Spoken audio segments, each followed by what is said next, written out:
제5편 1. 생마르탱의 사제.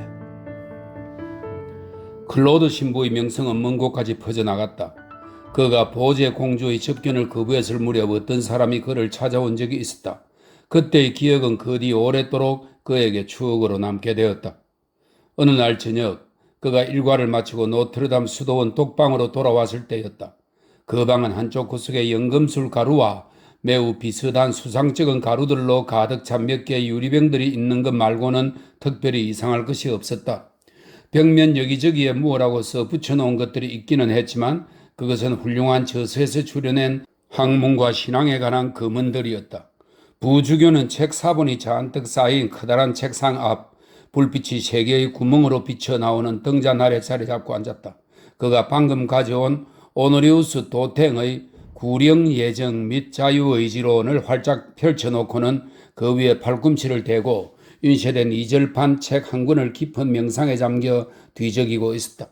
그 책은 방에 있는 유일한 인쇄물이었다. 그가 한창 생각에 잠겼을 때 누군가가 문을 두드렸다. 누구요? 갑자기 몽상에서 깨어난 학자는 고기를 뜯다가 방해 받은 굶주린 사냥개처럼 외쳤다. 그러자 밖에서 대답이 돌아왔다. 자크 구악테라오. 그는 문을 열려고 일어섰다. 자크 구악테는 국왕의 시의이고 교활한 눈빛에 표정이 무뚝뚝한 50살쯤 된 인물이다. 그는 다른 한 사람과 함께였는데 둘 다 회색 다람쥐 털로 안을 댄 청회색 긴 외투에 허리띠를 메고 단추를 꼭꼭 채우고 있었다. 그리고 같은 천으로 된 챙없는 모자도 눌러 쓰고 있었다. 손은 소매자락에 가려 보이지 않았고 발은 외투자락에 가려졌으며 눈 또한 모자 그늘에 숨어 있었다. 오 하나님, 이런 시각에 이렇게 귀하신 분들이 찾아오시다니요? 부주교는 그들을 맞아들이며 정중하게 말했다. 그러면서 한편으로는 불안하고 탐색하는 듯한 시선을 의사에게서 낯선 이에게 돌렸다. 클로드 프롤로 부주기님 같은 대학자를 찾아뵀는데 아무리 늦은 시간이면 어떻습니까? 프랑스 콩테 지방의 사투리가 섞인 쿠악티의 의사의 말은 마치 바닥에 질질 끌리는 가운 자락처럼 장엄하게 늘어졌다. 이어서 이 무렵의 관례에 따라 의사와 부주교 사이에 의례적인 축하와 칭찬의 인사말이 오갔다. 아무리 서로 정오하는 사이라도 학자들은 이런 칭찬을 주고받았다. 이는 오늘날에도 마찬가지인데 달콤한 칭찬 이면에는 날카로운 칼날이 숨어있기 마련이다. 클로드 프롤로는 자크 쿠악테에게 주로 이 훌륭한 시의가 갖고 있는 갖가지 물질적 특권에 대한 찬사를 내려놓았다. 참으로 부러운 직업이다. 왕이 병들었을 때마다 주머니가 두둑해진다. 현자의 돌 탐구보다 훨씬 뛰어나고 확실한 연금술을 갖고 있다는 따위였다. 축하드립니다, 쿠엑테야 박사님. 조카이신 피에르 베르세 신부님께서 주교 자리에 오르셨다지요? 그 소식을 듣고 무척 기뻤습니다. 지금 아미행의 주교로 계시죠? 그렇습니다, 부주교님. 모든 게 하나님의 자비와 은혜 덕분이지요. 크리스마스에 원장님께서 회계원들의 선두에 서 계신 모습은 정말 위풍당당하더군요. 부원장입니다. 클로드 부주교님. 아직 그 정도는 아니에요. 쌍탕들에 자르크 거리에 짓고 있는 그 훌륭한 대저택의 진행 상황은 어느 정도인가요? 마치 루브르 궁전 같은데 문에 있는 살구나무에 새겨진 쿠악티의 저택이라는 경쾌하고 멋스러운 장식도 참 보기 좋고요. 안타깝지만 클로드 부주교님, 그런 돌로 짓는 건물은 공사 비용이 엄청나답니다. 집이 완성될수록 파산 날짜가 다가오는 것 같아요. 설마 그럴 리가요. 형무소와 대부분에서 들어오는 수입도 있고 집을 여러 채 가지고 계신 데다 부축관과 상점과 수도원의 단층 집들에서 나오는 임대료도 꽤 되실 텐데요. 저 집은 젖소에게서 우유를 짜내는 것과 같지 않습니까? 올해 푸아시아 영지에서는 아무 수입도 없었어요. 그래도 트리엘과 생잠과 생제르맹앙네의 통행세는 어때요? 여전히 잘 들어오죠? 그건 겨우 120리브르예요. 게다가 파리 주화도 아닌걸요? 박사님은 국왕의 고문관이기도 하지 않습니까? 그건 그야말로 고정 수입이죠? 그렇습니다, 클로드 부주교님. 하지만 폴리니 장원은 고작해야 1년에 금화 60의 퀴 정도랍니다. 클로드가 자크 쿠악테에게 보내는 찬사에는 훌륭한 재능을 갖고 있으면서도 운이 없는 남자가 세속에 닳고 다른 인간의 엄청난 재물 축적을 희롱하며 은근히 조롱하고 야유하는 어조와 우울하고 잔인한 미소가 담겨 있었다. 그러나 상대는 그것을 눈치채지 못했다. 아무튼 이렇게 건강하신 모습을 뵈니 참 기쁩니다. 그제서야 시의 손을 잡으며 부주교가 말했다. 고맙습니다, 클로드 부주교님. 그런데 말입니다. 국왕 폐하의 병화는 좀 어떻습니까? 클로드 부주교가 큰 소리로 물었다. 어째 폐하께서는 시에게 만족스러운 보수를 지불하지 않으시는군요. 의사는 동행한 사람을 곁눈질하며 답했다. 그렇게 생각하시오, 쿠액티에. 동행인의 놀라움과 비난 섞인 말투를 들은 부주교는 새삼 이 낯선 남자에게 주의를 기울였다. 사실 이 낯선 방문객이 들어온 뒤로 계속 신경을 쓰고 있었다. 루이 11세의 절대적인 권력을 등에 업은 자크 쿠악티에 박사의 비위를 맞추고 낯선 동행인을 맞아들인 데에는 여러 이유가 있었다. 그래서 자크 쿠악티에가 다음과 같이 말했을 때 부주교의 표정은 조금도 좋아 보이지 않았다. 그런데 클로드 부주교님, 친구를 한 사람 데리고 왔답니다. 부주교님의 명성을 듣고 만나 뵙고 싶어 해서요.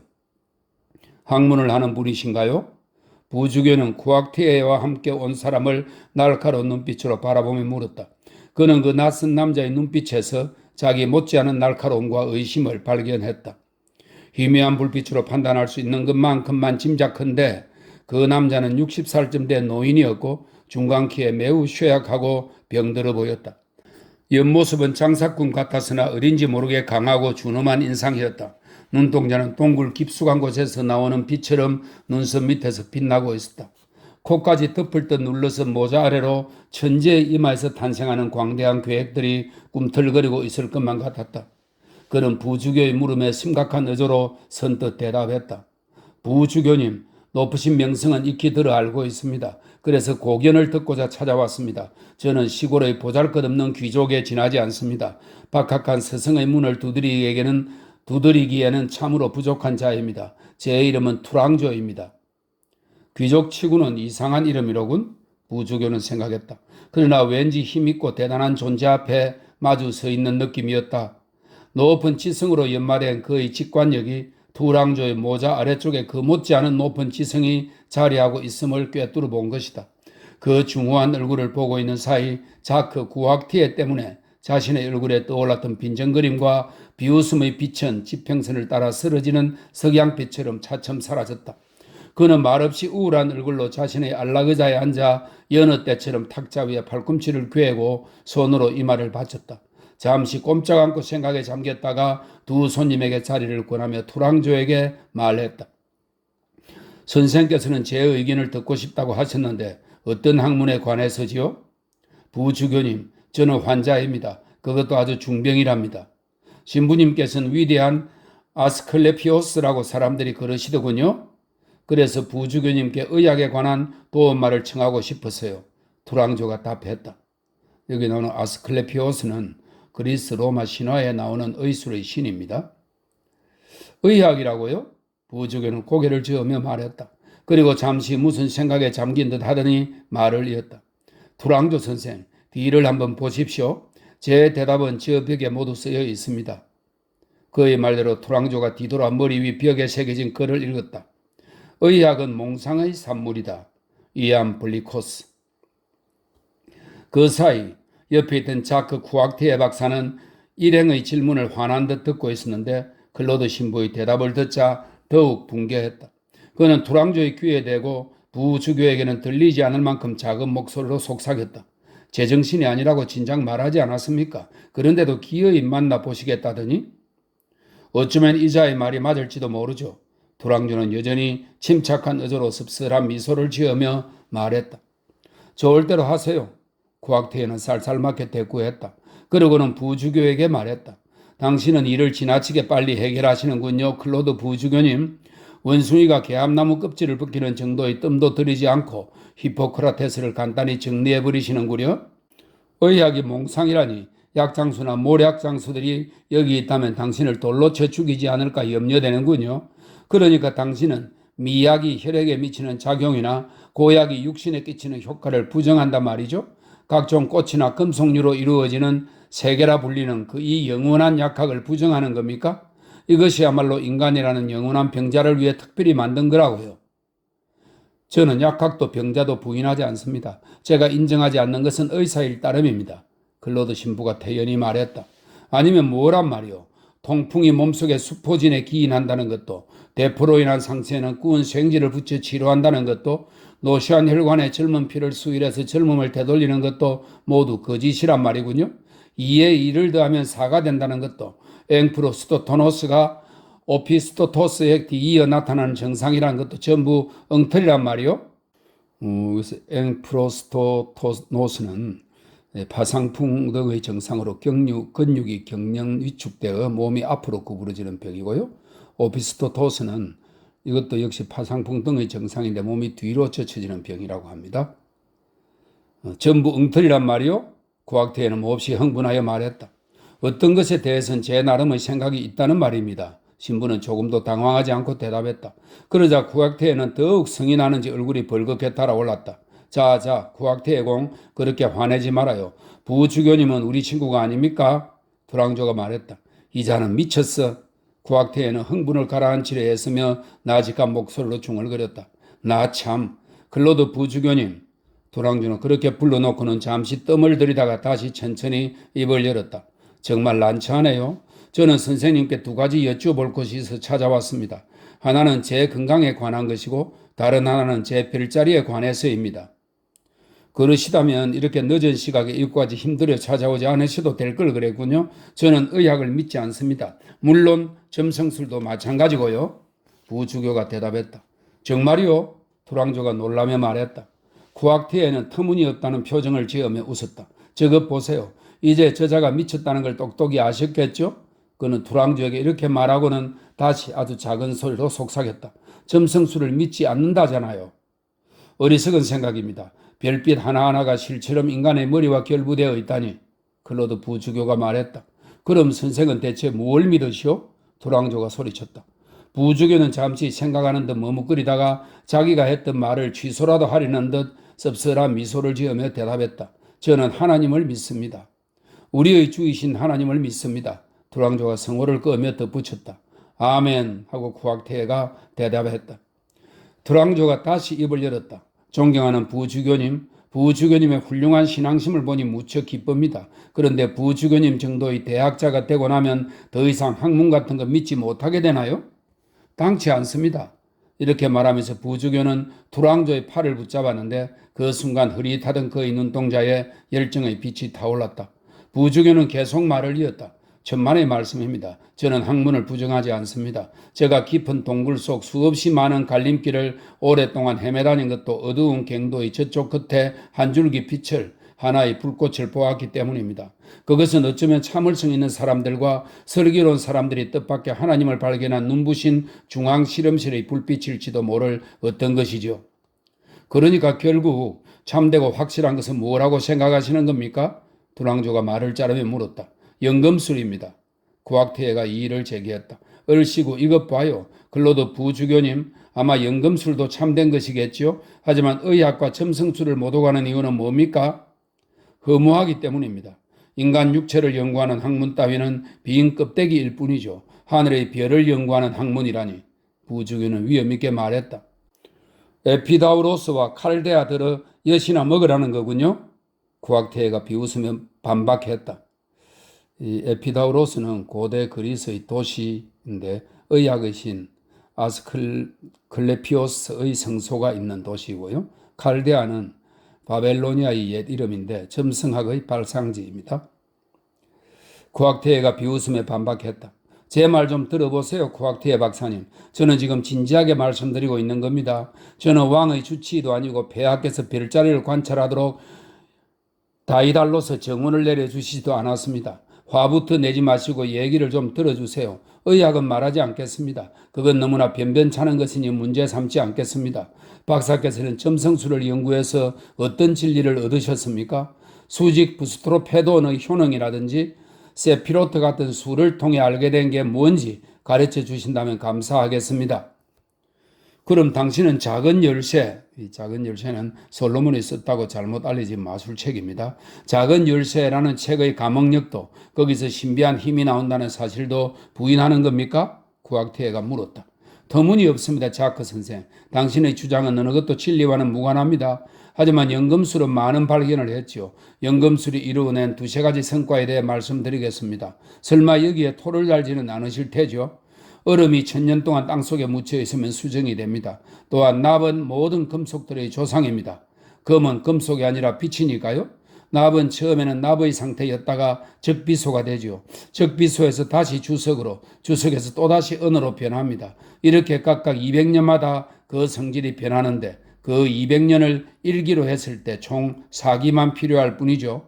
이런 것들이 사실이 아닙니까? 하지만 작은 열쇠나 실선이나 별을 믿는다는 것은 옛 중국 사람들과 더불어 꾀꼬리가 두더지로 변하고 미랄이 잉어가 된다고 믿는 것처럼 어리석은 일입니다. 연금술 공부는 나도 할 만큼 했어. 구학태애가 소리쳤다. 맹세하건대 구학태애가 말을 이어려 했지만 부주교는 그가 말을 마치도록 놓아두지 않았다. 나 역시 연금술뿐 아니라 의학과 점성술 공부를 했습니다. 하지만 진리는 오직 여기에만 있어요. 이렇게 말하면서 그는 앞서 말한 가루가 가득 든 유리병 하나를 집어들었다. 오직 이 안에 빛이 있단 말입니다. 히포크라테스, 그건 꿈입니다. 우라니아요, 그것도 꿈이에요. 헤르메스, 그건 사상이죠. 황금, 그건 태양이고 황금을 만든다는 것은 바로 신이 된다는 뜻입니다. 연금술이야말로 유일한 학문이에요. 말씀드렸다시피 나도 의학과 점성술을 파고든 적이 있었습니다. 하지만 그건 헛것입니다. 빈 껍데기, 인체에 대해 무엇을 알 수 있겠습니까? 저 하늘의 별들에 대해서도 알 수가 없습니다. 이렇게 말하며 그는 매우 강력한 영감을 받은 듯 안락 의자에 털썩 주저앉았다. 두랑조는 말없이 그를 지켜보았으나 구학태에는 그를 비웃으려하며 살짝 어깨를 들썩이더니 작은 소리로 중얼거렸다. 미친놈. 갑자기 두랑조가 말을 꺼냈다. 그래서 그 신묘한 목적을 이루었습니까? 황금을 만드셨나요? 만약에 제가 금을 만들었다면, 부주교는 말을 꺼낸 뒤 무언가 깊은 생각에 잠긴 사람이 그러듯 한마디 한마디를 천천히 발음했다. 프랑스의 왕은 루이가 아니라 클로드라 불리고 있겠지요? 부주교의 답에 투랑조는 눈살을 찌푸렸다. 맙소사, 내가 지금 무슨 소리를 하는 거지? 클로드 신부는 스스로 경멸하는 듯한 미소를 지으며 말을 이었다. 황금을 만들었다면 동로마 제국을 재건할 수도 있을 텐데 프랑스 왕이 따위가 대수겠습니까? 옳거니 말씀 한번 잘하셨소. 두랑조가 말했다. 오호, 가엾으라. 미쳐도 단단히 미쳤군. 구학태가 중얼거렸다. 부주교는 말을 계속했으나 이제는 자신의 생각에 답하고 있는 것 같았다. 아, 나는 아직도 어두운 지하 동굴 속을 헤매고 있어. 어둠 속 돌뿌리에 여기저기 얼굴과 무릎이 까지고 있지. 빛은 살짝 보일 뿐 그 빛의 정체를 붙잡을 수가 없어. 그 깊은 뜻을 읽어낼 수가 없단 말이야. 그저 더듬더듬 간신히 읽는 게 최선이라고. 그럼 당신이 제대로 읽을 수 있게 되면 금을 만들어낼 수 있다는 거요? 두랑조가 물었다. 누가 그걸 의심하겠습니까? 부주교가 말했다. 그렇다면 내가 몹시 궁핍하다는 건 성모님께서도 잘 알고 계시니 당신의 그 책 읽는 법을 나도 같이 연구하고 싶군요. 그리고 부주교님, 당신이 말한 그 학문이 성모의 적이거나 그분의 뜻에 거슬리는 것은 아니지 알려주십시오. 두랑조가 묻자 클로드 신부는 차분하고 의연하게 그저 이렇게 답할 뿐이었다. 제가 누구를 섬기고 있다고 생각하십니까? 아, 그렇군요, 부주교님. 그럼 제게 그 비결을 가르쳐 주시겠습니까? 당신과 함께 더듬더듬이라도 읽을 수 있게 해 주십시오.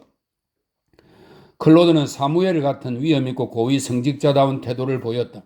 이 보십시오. 신비로운 세계로 여행을 떠나려면 당신에게 앞으로 남아있는 시간보다 몇 배는 더 긴 시간이 필요합니다. 당신은 이미 백발입니다. 동굴 속에 들어가는 것은 검은 머리 일대라야 합니다. 학문을 연구하는 그 수고로움만으로도 얼굴에 깊은 주름이 생기고 빛을 잃으며 푸석푸석해지지요. 나이를 먹지 않아도 주름투성이가 되는 겁니다. 그렇지만 그 연세에도 학문에 몰입하여 현인들의 어렵고 까다로운 문자를 판독하고 싶다면 제게 오십시오. 받아드리겠습니다. 함께 해보십시다.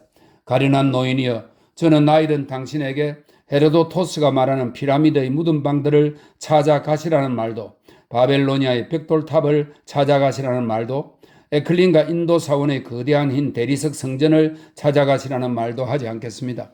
저도 당신과 마찬가지로 시크라의 거룩한 형태를 따라서 건축된 칼데아의 벽돌 건축물도, 이미 파괴된 솔로몬의 신전도, 이스라엘 왕릉의 허물어진 돌문도 본 일이 없습니다. 우리는 우리가 여기 가지고 있는 헤르메스 책의 몇몇 단편들에 만족해야 할 겁니다.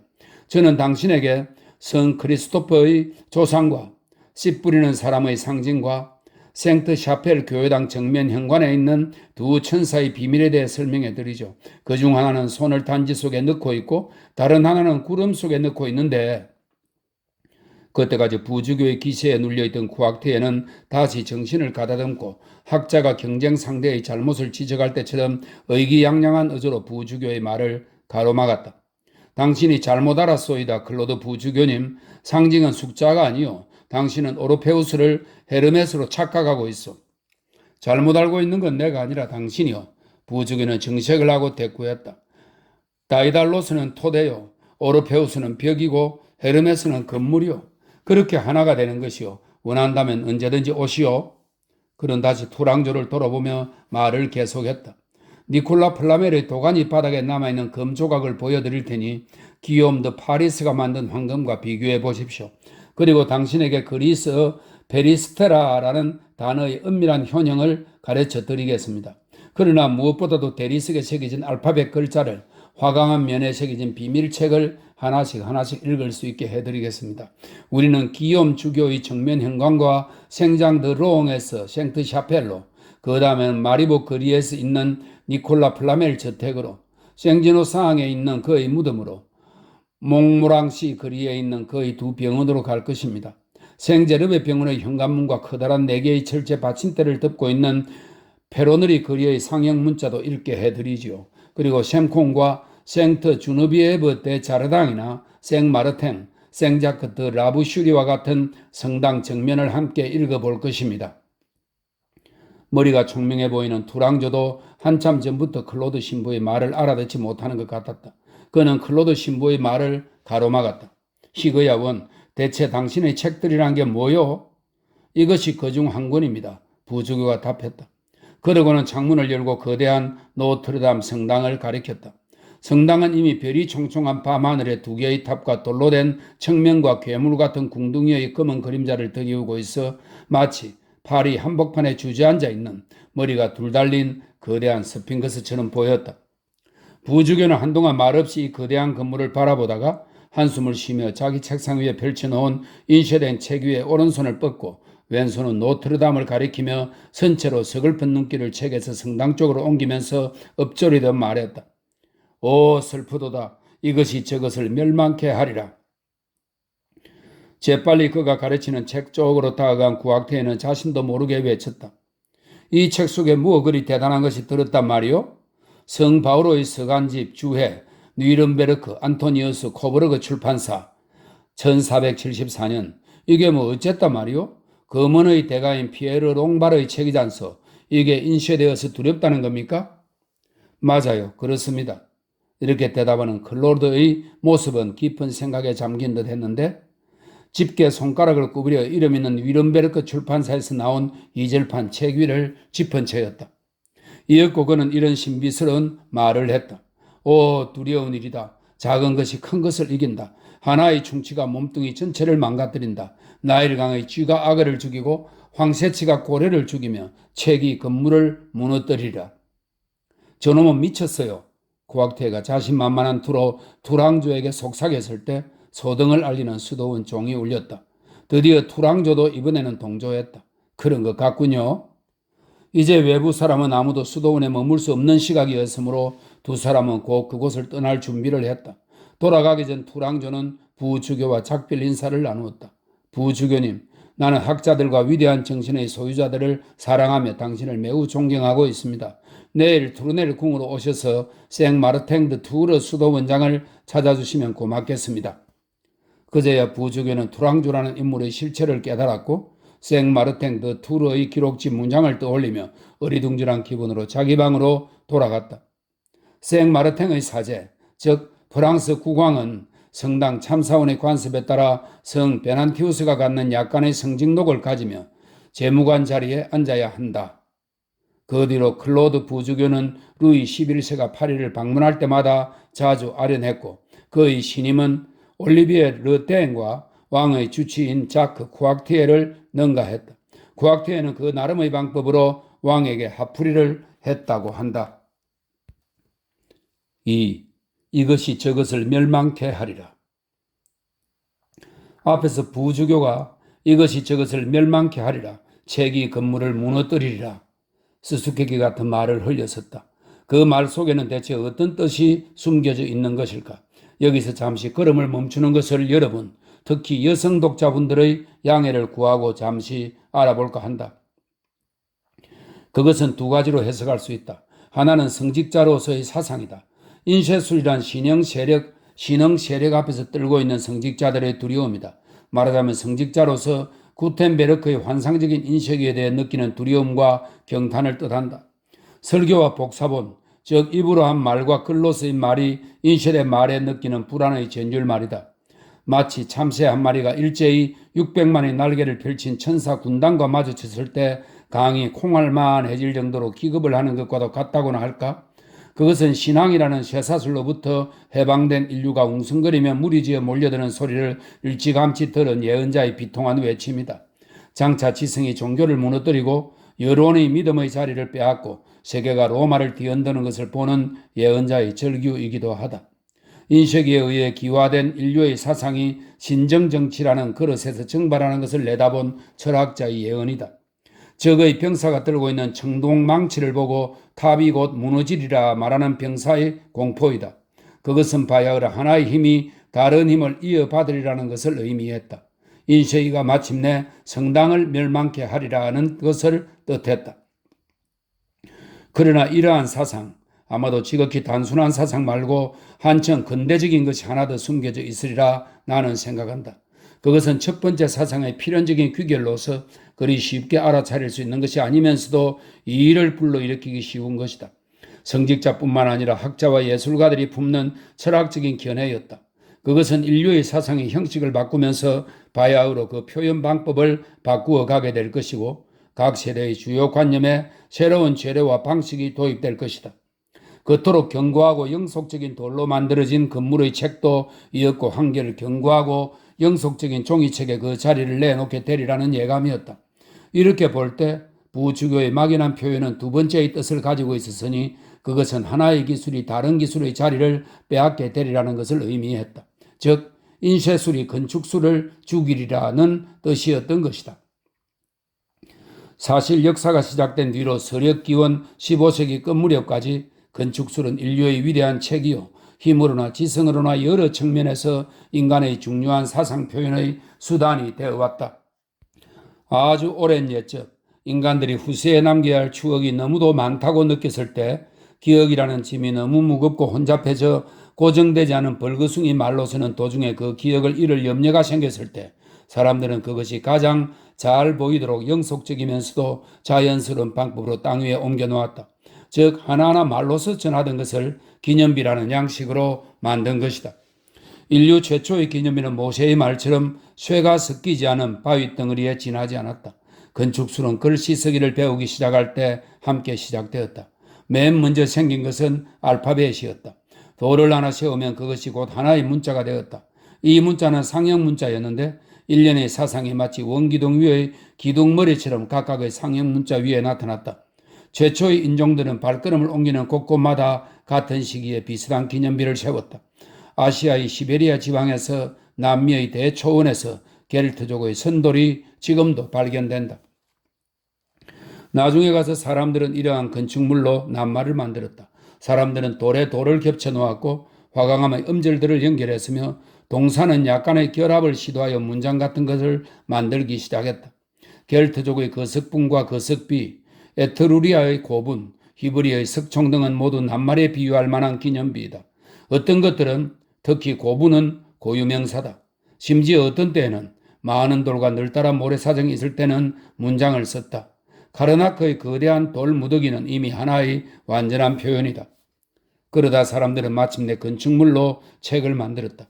여러 가지 전승은 이 무렵까지 많은 상징을 낳았는데 이런 상징의 그늘 속에서 전승은 마치 무성한 잎사귀 아래 나무줄기처럼 사라져갔다.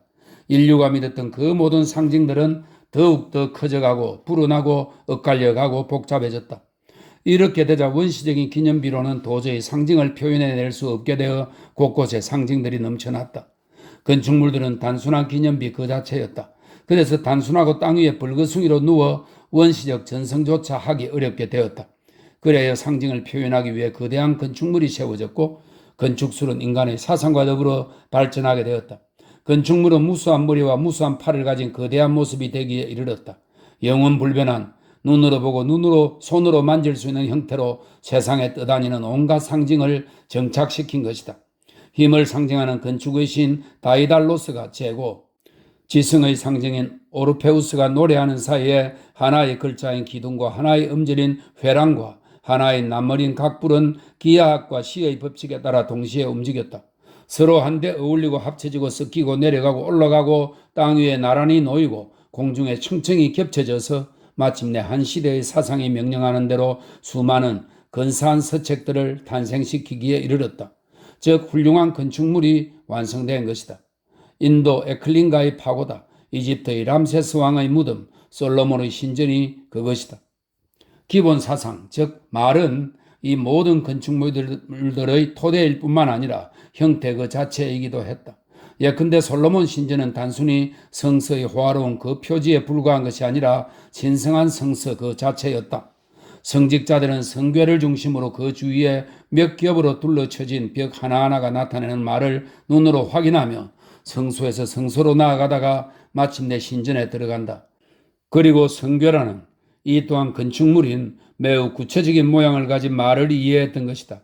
이렇게 말은 건물 속에 갇혀 있었으나 그 모습은 미라의 관에 그려진 사람의 얼굴처럼 건물의 겉모양 그 자체에 나타나 있었던 것이다. 건물의 형식뿐만 아니라 건물이 자신을 위해 선택하는 땅의 지세도 그것이 나타내고자 하는 바를 말해준다. 표현할 상징이 우아한 것이냐 음침한 것이냐에 따라 그것이 세워지는 장소도 달라졌다. 그리스는 보기에 조화로운 신전을 산 위에 세웠고 인도인은 산 허리를 잘라 화강암 코끼리의 거대한 행렬에 엎인 기괴한 파고다를 동굴 안에 새겨놓았다. 그리하여 태고적 힌두스탄의 파고다로부터 쾰런의 대성당에 이르기까지 6,000년 동안 건축술은 인류의 위대한 문자 역할을 톡톡히 해왔다. 이것은 의심할 여지 없는 사실로 종교적 상징뿐만 아니라 인류의 온갖 사상은 기념비나 거대한 건축물 속에 기입되어 있다. 모든 문명은 신정정치로 시작되고 민주주의로 끝난다. 통일에 뒤이어 오는 이 자유의 법칙은 건축에서도 나타난다. 그것은 석고 건축술이 신전을 세우거나 신화나 종교적 상징을 표현하거나 상형 문자로 돌판에 법의 신비로운 표를 옮겨놓는 정도의 힘밖에 없다고 생각해서는 안 되기 때문이다. 만약 그렇다면 모든 인류 사회가 겪기 마련인 신성한 상징이 자유사상 아래 밟혀 없어지고 인간이 성직자를 피하고 철학과 제조들의 부속물이 종교의 얼굴을 갉아먹는 시기가 왔을 때 건축술이 인간 정신의 이 새로운 상태를 재현할 수 없을 것이다. 그 책장들의 한쪽 면은 가득 차 있되 옆면은 텅 빈 채 끝맺어야만 하리라. 작품은 미완성으로 남고 책은 불완전할 것이다. 그러나 실은 그렇지가 않다. 중세를 예로 들어보자. 중세는 그림은 과거가 아닌 만큼 사정을 정확하게 알 수 있다. 중세 초기에 신정정치가 유럽을 조직하고 바티칸이 카피톨리노의 유피테르 신전 주위에 허물어진 상태로 있던 고대 로마를 재건하기 위해 모든 요소들을 모아 재분류하는 사이, 다시 말해 그리스도교가 옛 문명의 잔해를 파헤쳐 사회의 여러 계급을 찾아 헤맨 끝에 성직자를 주축으로 하는 새로운 사회 구조를 재건할 때였다. 그 혼란 속에서 무언가 끓어오르는 소리가 들리고 뒤이어 무너진 건축물의 잔재 속에서 그리스 로마풍의 신비로운 로마네스크 건축이 그리스도교에 있기 말해 야만족의 손에 의해 조금씩 모습을 나타내는 것이 보였다. 로마네스크 양식은 이집트나 인도의 신정정치적인 석조 건축물의 자매이며 순수 가톨릭교의 영원한 상징이다. 그것은 교황에 의한 통일을 나타내는 영원한 상형 문자였던 것이다. 사실 그 시절의 온갖 사상은 이 음침한 로마 양식으로 표현되었다. 사람들은 그것을 통해 권위와 통일성, 침투할 수 없는 것, 절대적인 것, 그레고리우스 7세를 느낀다. 가는 곳마다 인간미라고 찾아볼 수 없는 성직자의 그림자가 느껴진다. 곳곳에서 특권 계급을 느끼되 결코 민중을 느낄 수 없다. 그러나 십자군 운동이 일어난다. 이것은 민중이 일으킨 위대한 운동인데 위대한 민중운동이란 그 원인과 목적이 무엇이든 마지막에 이르러서는 을의 자유정신을 발산시키기 마련이다. 바야흐로 새로운 사상이 태동하고 있었던 것이다. 이제 농민 폭동과 귀족 반란과 동맹이 휘몰아치는 격동의 시대가 열렸다. 권위는 흔들리고 통일에서 분열로 치달았다. 봉건자는 신정정치와 몫을 나누어 갖기를 요구하지만 뒤이어 필연적으로 민중이 나타나 이익을 독점하게 된다. 결국 영주권이 성직권 아래 대두하고 민중이 영주권 아래 대두한 셈이다. 이제 유럽의 형편이 바뀌었다. 그러자 건축 양식 또한 달라졌다. 문명과 마찬가지로 건축술에도 새로운 장이 열렸다. 건축은 시대의 새로운 정신으로 책장을 메울 준비가 된 것이다. 마치 각국의 국민들이 십자군으로부터 자유를 가지고 돌아온 것처럼 건축술은 뼈조 가치를 가져왔다. 로마 교황의 위신이 날로 추락하게 되자 건축술도 파멸을 맞게 되었다. 상형문자는 대성당을 버리고 나가서 봉건제의 위세를 만들어주기 위해 제후의 성막루에 가문을 그려넣는다. 지난날 그토록 독단적인 건물이었던 대성당도 그 뒤로는 시민과 자치제와 자유에 침범당하여 성직자의 손아귀에서 빠져나가 예술가의 세력 아래 떨어진다. 예술가는 제멋대로 성당을 짓게 되었다. 신비여 신화여 율법이여 안녕. 그 대신 작가의 환상과 변덕이 지배하게 된다. 성직자는 자기 성당과 재단만으로도 감사하게 여겨야 했다. 사면벽은 예술가의 차지가 된 것이다. 건축물이라는 책은 더 이상 성직자나 종교, 로마 교황에게 속하지 않는다. 상상력이나 시상은 민중의 손으로 넘어간 것이다. 이런 까닭으로 거의 불과 3세기 사이에 민중의 것이 된 건축은 급속히 엄청나게 변했다. 앞 세대인 6, 7세기의 로마네스크 양식이 고여 있는 듯 정체된 모습이었던 것을 상상하면 참으로 놀라운 일이 아닐 수 없다. 이 사이에도 예술은 장족의 발전을 이루었다. 이전에는 신부들이 했던 일을 민중의 타고난 능력과 독창력이 대신하게 되었다. 각 세대마다 건축물이라는 책에 한 줄이라도 자기의 흔적을 남기고 떠났다. 그들은 대성당 정면에 쓰여 있는 오래된 로마네스크풍 상형 문자를 깎아내버렸으므로 옛 교리는 민중이 새로 적어낸 상징 아래에서 드문드문 모습을 드러낼 뿐이었다. 민중이 친 막에 가려 종교는 그 뼈대도 거의 알 수 없게 되어버렸다. 그 무렵 건축가들이 교회당에까지 얼마나 제멋대로 흉내를 내놓았는지는 상상조차 하기 어렵다. 파리 재판소 난로 곁에는 뻔뻔스럽게 끼안고 있는 수도사와 수녀의 모습으로 장식된 기둥머리가 몇 개나 있다. 부르주 대성당 정면 현관에는 노아 이야기가 매우 노골적으로 조각되어 있다. 보시르빌 수도원 세면장에는 귀가 나귀 귀처럼 생긴 주정뱅이 수도사가 손에 잔을 들고 신자들 눈앞에 대고 비웃는 그림이 그려져 있다. 그 시절 돌에 쓰인 사상에는 오늘날 출판의 자유와 다름없는 자유라는 특권이 부여되어 있었다. 이것은 건축의 자유라고 불릴만 하다. 이 자유는 극단으로 치달아 때로는 정문과 정면, 교회당 전체가 종교와는 아무런 상관도 없거나 교회에 대적하기까지 하는 상징적인 의미를 드러내기도 했다. 기욤 드 파리스는 일찍이 13세기에, 니콜라 플라멜은 15세기에 이러한 반항적인 페이지를 건축물이라는 책에 담았다. 생자크 드라 부슈리 교회 등은 전체가 반종교의 덩어리로 보일 정도다. 그 무렵 사상은 그런 식으로밖에 표현할 수 없었으므로 이른바 건물이라는 책들에서나 완전하게 쓰이고 있었다. 건물이라는 형식이 없었다면 사상은 사본이라는 형식이 될 수밖에 없었을 것이다. 만약 정말로 사본처럼 되었다면 광장에서 화형을 당했으리라. 그랬다면 성당 정문에 쓰인 사상은 책에 쓰여있던 사상에 처형당하는 모습을 구경하게 되었을 터.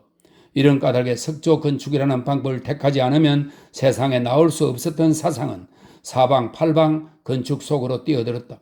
그래서 수많은 대성당이 유럽 전체를 뒤엎기에 이른 것이다. 그 숫자는 실로 엄청나서 분명히 확인하고 난 다음에도 선뜻 믿어지지 않는다. 사회의 모든 물질적인 힘과 지적인 힘이 똑같은 점에, 즉 건축에 집중되었다. 그런 식으로 하나님께 성당을 지어드린다는 핑계 아래 예술은 엄청난 기세로 발전해갔다. 그 시절 시적 재능을 갖고 태어난 사람은 너나 할 것 없이 건축가가 되었다.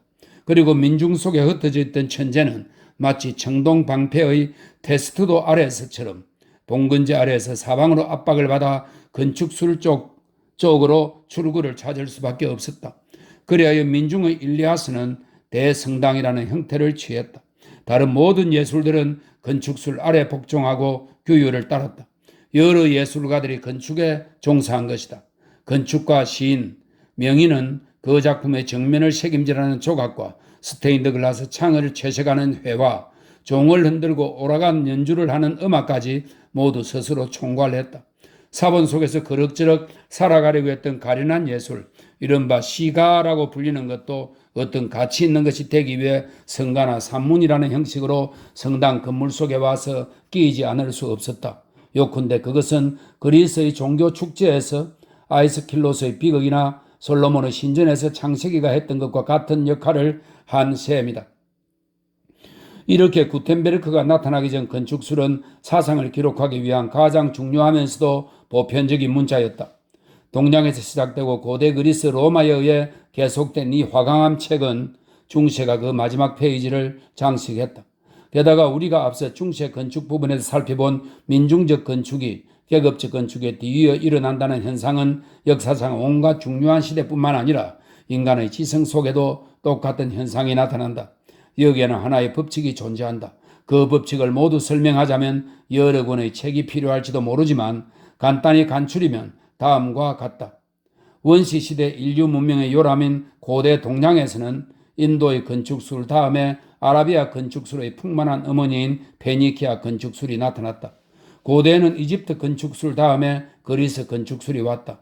에트루리아 양식과 거대한 기념 건축물들은 이집트 건축술의 변종에 지나지 않으며 로마 양식은 그리스 양식의 연장으로서 카르타고식 둥근 지붕을 더한 것뿐이다. 근대에는 로마네스크 건축술 다음에 고딕 건축술이 나타났다. 이상 살펴본 이 세 계열을 둘로 나누면 언니뿔로는 인도의 건축술, 이집트의 건축술, 로마네스크 건축술인데 모두가 같은 상징이 엿보인다. 그것은 곧 신정정치, 계급제, 통일, 교리, 신화, 하나님이다. 동생뿔로는 페니키아 건축술, 그리스 건축술, 고딕 건축술을 들 수 있는데 이들의 성질과 고유한 형태의 다양성이 어떠하든 간에 거기에도 역시 같은 의미가 있으니 그것은 곧 자유, 민중, 인간이다. 브라만이라고 불리든 마악이라고 불리든 교황이라고 불리든 간에 인도나 이집트 또는 로마네스크의 석조 건축에서 사람들은 성직자의 존재감을 강하게 느낀다. 성직자 외에는 아무것도 느낄 수 없는 것이다. 그러나 민중의 손에서 탄생한 건축술은 그렇지 않다. 그것들은 종교 건축물보다 한결 풍부하지만 덜 성스럽다. 사람들은 페니키아 건축술에서 상인을 느끼고 그리스의 건축술에서는 공화주의자를 느끼고 고딕 건축술에서는 시민 냄새를 맡는다. 모든 신정적 건축술의 일반적인 성격은 불변성, 진보에 대한 혐오, 전통적 방식의 유지, 원시적 유형들에 대한 숭배, 상징의 불가해한 변화들을 가진 인간과 자연의 모든 형태를 언제나 환상적이고 불가해한 상징으로 표현하려는 습관 등이다. 그것은 비전을 깊이 연구한 사람들만이 판독할 수 있는 난해한 책이다. 게다가 건물의 모든 형태와 기형적인 부분마저도 신성한 것으로 만들어주는 하나의 뜻을 가지고 있다. 인도와 이집트와 로마네스크의 석조 건축의 획기적 구상이나 조각술의 개선을 요구하는 것은 쓸데없는 짓이다. 모든 개선이 신성모독이 된다. 이 건축술에 있어서는 경직된 교리가 돌 위에 퍼져 돌을 한층 더 견고하게 만들어버린 느낌이다. 반대로 민중의 건축술은 다양성, 진보, 독창성, 사치, 항구적인 움직임이다. 이는 이미 종교를 떠나 있으므로 미관이라는 것을 염두에 두고 그 아름다움을 손질하여 조각상이나 아라베스크 무늬 장식을 끊임없이 고쳐 나갈 수 있다. 즉 건축이란 시대 정신을 표현하는 것이다. 그것은 신성한 상징을 갖고 세워진 것이나 그 상징에 쉼없이 인간적인 것을 덧붙이고 있어 전체적으로 보면 어디인지 모르게 인간성이 느껴진다. 그러므로 이 건물들은 인간의 마음, 지성, 상상력에 호소하며 아직은 상징성이 남아있으면서도 자연처럼 이해하기 쉬운 것이다. 신정적 건축술과 민중적 건축술 사이에는 신성한 말과 통속어, 상현 문자와 예술, 솔로몬과 베이리아스의 차이가 있다. 내가 주장하는 바를 뒤집는 수많은 증거들과 세부적인 사항에 대해 세상 사람들이 꼽을 만한 갖가지 반론들은 모두 생략했다. 지금까지 대략적으로 서술한 부분을 더 간결하게 짚어보면 다음과 같다. 즉 건축술은 15세기까지는 인류의 주요 장부 노릇을 했다. 15세기 이전 인류가 가진 복잡한 사상은 모두 건축이라는 형식으로 표현되었다. 민중의 사상도 종교의 율법도 모두 그것을 상징하고 기념하는 건물로 표현된 것이다. 그리고 인류는 마침내 돌로 쓸 수 있는 것 말고는 다른 생각을 하지 않게 되었다. 왜일까? 그것은 종교적이든 철학적이든 모든 사상이 영속하기를 바라기 때문이다. 한 세대를 움직인 관념은 후대 사람들의 마음까지도 움직여 그 흔적을 남기기를 원한다.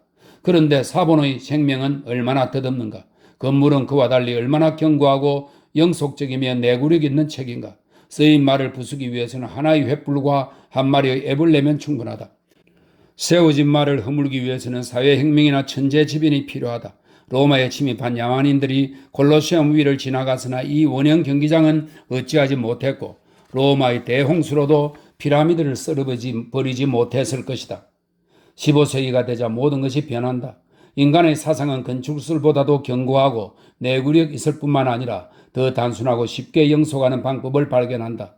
건축물은 왕좌에서 밀려난 것이다. 구텐베르크의 납글자가 오르페우스의 돌글자를 대신하게 된다. 책이 건물을 무너뜨리려 했던 것이다. 인쇄술의 발명은 역사상 큰 획을 끈 사건이다. 그것은 근본적 혁명이다. 인류의 표현 방식이 완전히 새로워지고 인간 사상이 새로운 표현 방식을 갖게 된 것이다. 아담 이래 지성을 상징하던 뱀이 결정적으로 허물을 벗은 것이다. 인쇄술이라는 형태 아래 사상은 어느 때보다 더 불멸의 것이 되었다. 그것은 마치 공기처럼 만질 수도 없고 부셔버릴 수도 없게 되었다. 사상이 공기 속에 녹아든 것이다. 건축이 지식을 대변하던 시대에는 사상이 산 같은 건물로 표현되어 한 세계와 한 장소를 강력하게 점령하고 있었다. 그 사상이 이제는 한때의 새처럼 사방으로 흩어져 세상 모든 장소를 동시에 차지하게 되었다. 다시 한번 되풀이하거니와 사상이 인쇄라는 형태로 표현되고부터 그것은 소멸시키기 어렵게 되었다. 누가 여기에 이의를 제기할 수 있으리? 사상은 견고했던 것에서 강인한 것, 지속성 있는 것에서 불멸의 것이 되었다. 쌓아올린 돌들은 파괴할 수 있지만 지상 여기저기에 흩어져 존재하는 것을 어떻게 없애버릴 수 있겠는가? 홍수가 오고 산이 물결 아래로 사라져버렸다 하더라도 새들은 한동안 날 것이고 대홍수의 표면에 단 한 척의 방주라도 떠 있다면 거기에 앉아 배와 함께 살아남아 물이 줄어드는 것을 볼 것이다. 그 혼돈에서 솟아나올 새로운 세계는 눈을 뜨면서 삼켜져 버린 세계의 사상이 자기 위에 살아서 날개를 펴고 훨훨 날아다니는 것을 보리라. 이 표현 방식은 가장 보존적일 뿐만 아니라 가장 간단하고 편리하며 모든 사람이 간편하게 이용할 수 있다. 인쇄술로 인해 짐의 부피가 줄어들 것이고 이동을 위한 무거운 도구들을 더 이상 사용하지 않아도 된다. 사상은 그것을 건물로 표현하기 위해 4-5 분야의 예술이나 몇 톤에 이르는 금, 3만큼의 석재나 3립만큼의 목재, 한 민족 정도의 노동자를 동원해야만 했다. 그에 비해 인쇄술을 활용한 책으로 만드는 데는 약간의 종이와 약간의 잉크, 펜 한 자루만 있으면 된다. 이러한 점을 생각할 때 인간 지성이 건축을 버리고 인쇄술을 택했다는 사실은 전혀 놀랄 일이 아니다. 강바닥에 내려가 그보다 낮은 위치에 수로를 파보라. 그러면 강물은 본디 물길을 벗어나 다른 방향으로 세차게 흐르리라. 인쇄술이 발명된 때부터 건축술이 얼마나 신압으로 여위어가고 오그라져가고 발가 벗겨져 갔는지 보라. 물이 줄어들어 수위는 낮아져 한 시대의 사상이나 여러 민족의 생각이 건축술에서 물러가는 것을 사람들은 얼마나 절감하고 있는가. 그러나 건축에 대한 관심이 서서히 식어가고 있다는 사실을 15세기에는 거의 알아챌 수 없었다. 그 무렵 인쇄술의 영향력은 매우 미약한 수준으로 기껏해야 강력한 건축술의 잉여 생산 생명력을 흡수하는 게 고작이었다. 그러나 16세기에 들어서자 건축술의 병세가 눈에 띄게 나빠졌다. 건축은 더 이상 사회 그 자체를 표현할 수 없게 되면서 가엾게도 고전예술이라는 자리에 머물게 되었다. 건축물로 표현된 고딕 정신, 유럽의 정신, 순수한 민족 정신은 상실되고 그리스 로마의 흉내를 내기에 이르렀다.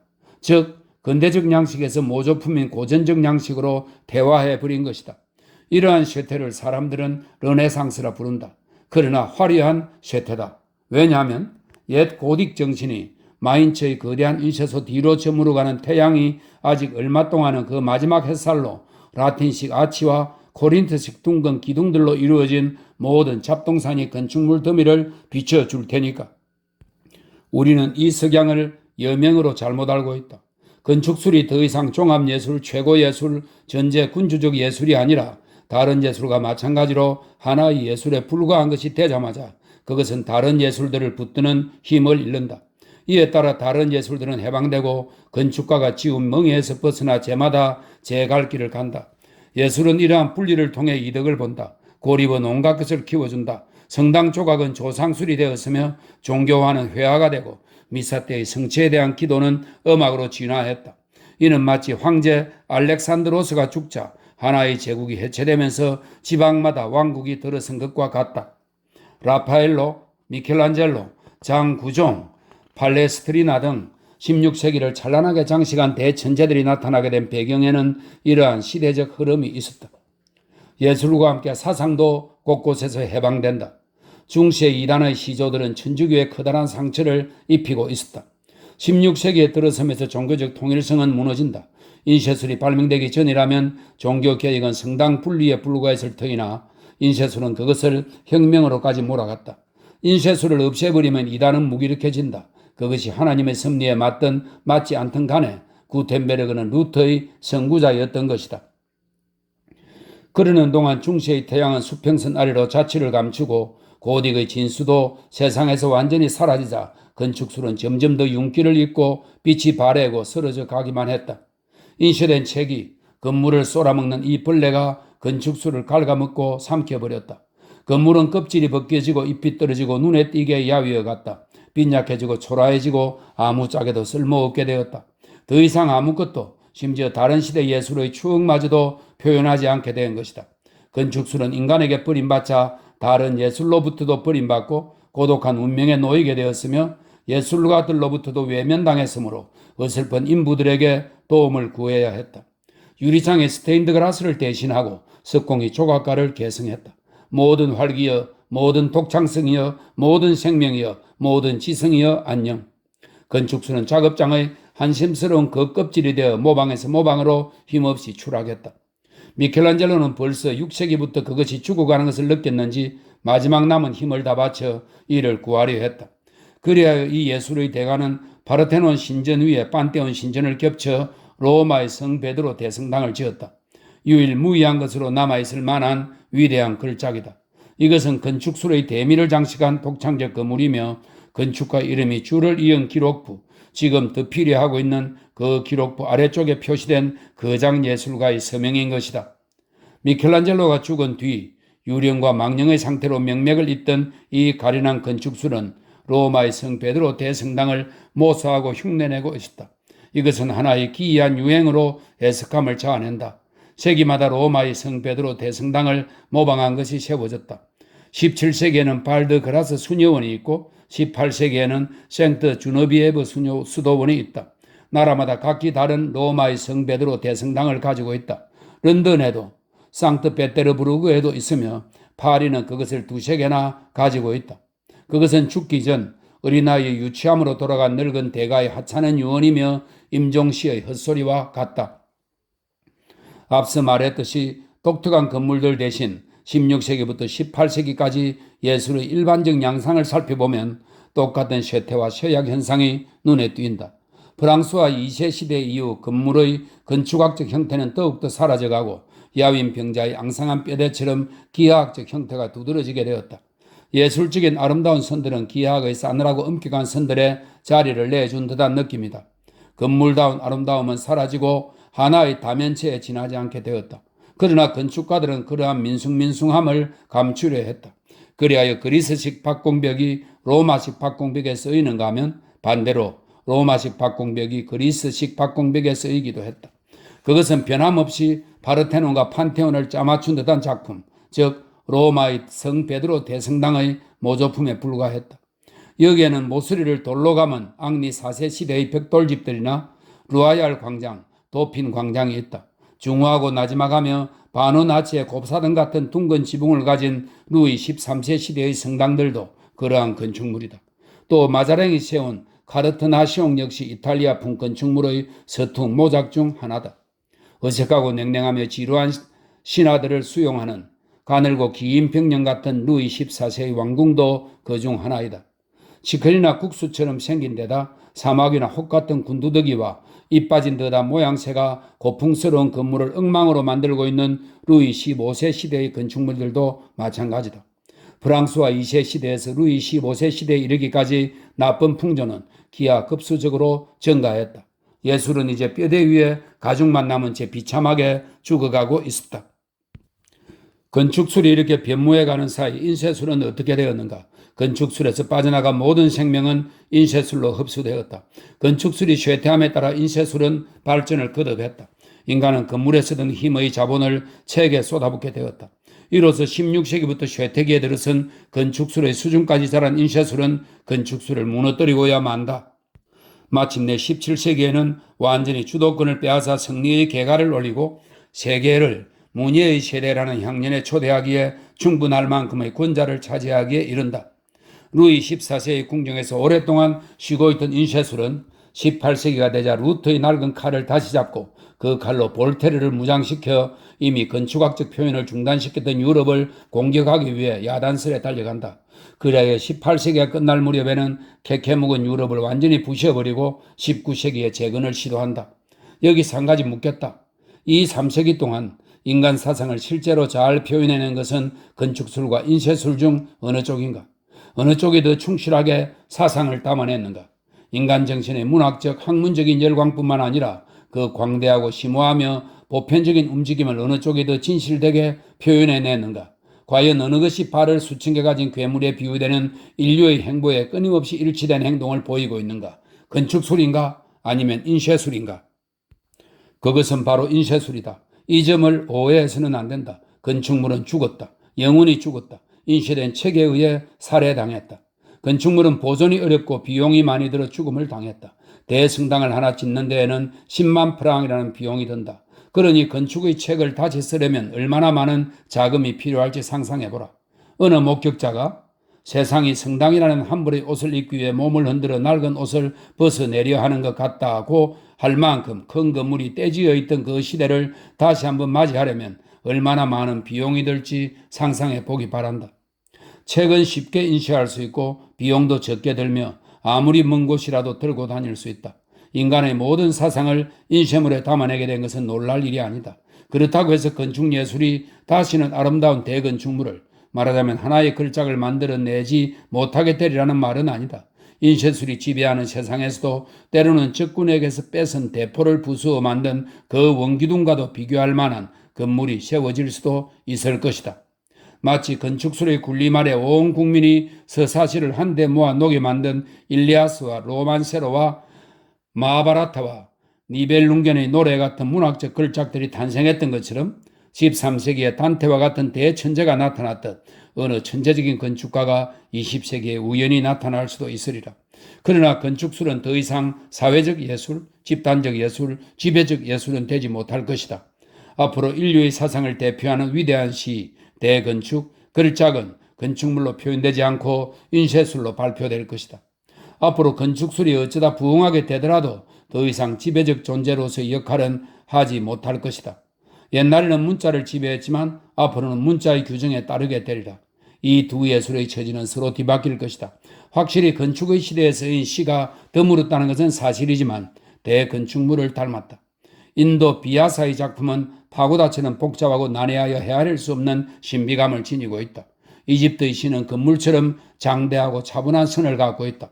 고대 그리스의 시는 아름다움과 청량함과 조용함이 있다. 기원 후 유럽 문학은 장중함과 민중적 기질을 나타내는 소박함, 문화 갱신 시기의 특징인 풍부함, 약동하는 기운을 머금고 있었다. 성서는 피라미드를 닮았고 일리아스는 파르테논을, 호메로스는 페이디아스를 닮았다. 13세기 단테의 작품은 쓰러져가는 로마네스크식 성당의 모습을 간직하고 있다. 또 16세기 셰익스피어의 작품에서는 말기 고딕 대성당의 모습이 엿보인다. 본의 아니게 어쩔 수 없이 국지간 사건 중심으로 대강의 줄거리를 살펴보았는데 이것을 요약하면 다음과 같다. 인류는 두 권의 책, 두 벌의 장부, 두 장의 유서, 즉 벽돌공사와 인쇄, 도로의 성서와 종려의 성서를 가지고 있다.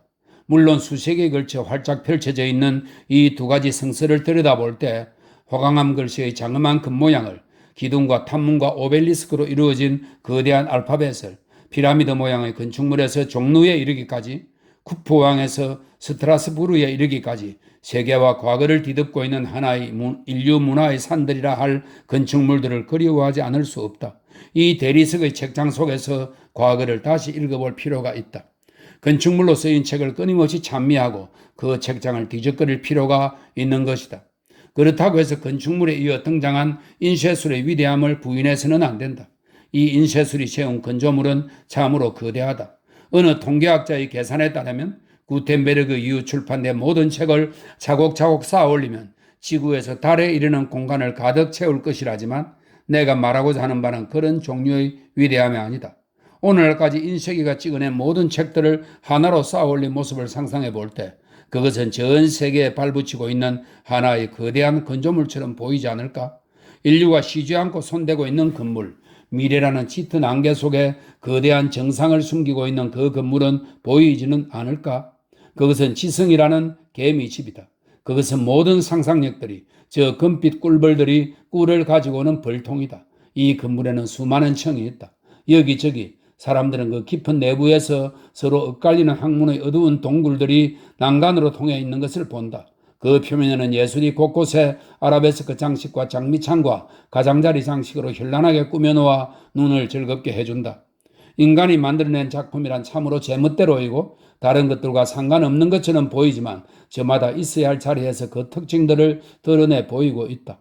그 전체가 하나의 조화를 이룬다. 셰익스피어의 대성당에서 바이런의 회교 사원에 이르기까지 수많은 종류가 이 세계 사상의 수도 위에서 뒤죽박죽 무리지어 있다. 그 기초에 사람들은 건축물이 일찍이 기록하지 않았던 인류의 몇몇 옛 칭호들을 다시 적어 넣었다. 출입구 왼쪽에는 하얀 대리석에 새겨진 호메로스의 낡은 오목새김을 해놓았고 오른쪽에는 여러 나라 말로 된 성서의 조각상이 7개의 머리를 쳐들고 있다. 안쪽에는 로만 세로의 히드라 모양 조각상이 머리가 곤두선 채 서 있고 그 밖의 몇 가지 잡종들, 베다며 니벨룽겐 같은 것들도 보인다. 게다가 이 경이로운 건물은 언제까지나 미완성으로 남아있다. 인쇄기라는 거대한 기계는 사회의 모든 지적 전기를 끊임없이 빨아들여 자기 작품을 위해 쉴 새 없이 새로운 재료들을 토해내며 인류 전체가 있어야 할 자리에 올라있다. 하나하나의 정신은 석공이다. 아무리 미천한 자라도 구멍을 막거나 돌을 쌓아 올린다. 레스티프 드라 브르통 같은 이도 그 나름대로 한 채롱의 벽토를 가져온다. 날마다 한 층씩 새로이 솟아오른다. 작가 한 사람 한 사람이 독창적인 재능을 쏟아내지만 이와는 별도로 몇몇 작가들이 자금을 모아내는 일도 있다. 18세기는 백과사전을 주고 대혁명은 모니테리를 만들어낸다. 이 모니테리는 1789년 간행된 관보신문입니다. 확실히 인쇄술도 끝없이 커져가고 나선형으로 쌓여 올라가는 하나의 건축물이다. 여기에서도 여러 나라 말의 혼동이 있고 쉴 새 없는 활동이 있으며 지칠 줄 모르는 노동이 있고 온 인류의 맹렬한 협동이 있다. 책도 건축물과 마찬가지로 새로운 홍수와 야만인의 침입에 대비하여 인간을 지킬 사명을 가진 피난처다. 이것은 인류가 낳은 제2의 바벨탑인 것이다.